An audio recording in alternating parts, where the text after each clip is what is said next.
হজরত শাহজালাল আন্তর্জাতিক বিমানবন্দরে সৌদি থেকে আসা জাহিদুল হাসান নামে এক প্রবাসীর লাগেজ থেকে প্রায় ৪ লাখ টাকার স্বর্ণালংকার ও মূল্যবান প্রসাধনী খোয়া গেছে।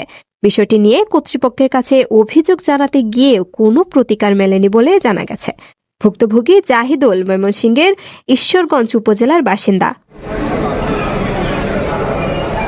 গত প্রায় ৫ বছর ধরে সৌদি আরবের জেদ্দায় গাড়ি চালকের কাজ করছেন তিনি। এরই মধ্যে ২০২৪ সালের প্রথম দিকে ছুটিতে দেশে এসে পরিবারের পছন্দে বিয়ে করেন জাহিদুল। পরে পুনরায় কর্মস্থলে ফিরে যান। এর ১৪ মাস পর গত বৃহস্পতিবার সৌদি এয়ারলাইন্সের SB ৮০৮ ফ্লাইটে আবার দেশে ফেরেন তিনি।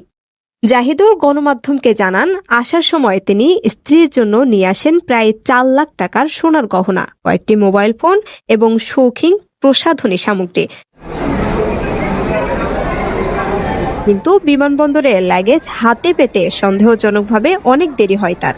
পরে বাসায় গিয়ে রাতে লাগেজ খুলে দেখেন সেগুলো কিছুই ভেতরে নেই, আছে শুধু কাপড় চোপড়। পরদিন শুক্রবার সকালে তিনি তার বড় ভাইকে সঙ্গে নিয়ে ফের বিমানবন্দরে যান, কিন্তু সৌদি এয়ারলাইন্স ইমিগ্রেশন ও অন্যান্য দায়িত্বশীল কর্তৃপক্ষের কাছে অভিযোগ করেও কোনো প্রতিকার মেলেনি। ভুক্তভোগী জাহিদুল বলেন, বিয়ের সময় তড়িঘড়ি করে গহনা দিতে পারেননি, তাই এবার স্ত্রীকে খুশি করতে অনেক কষ্ট করে এসব কিনে এনেছিলেন। এসব সব হারিয়ে এখন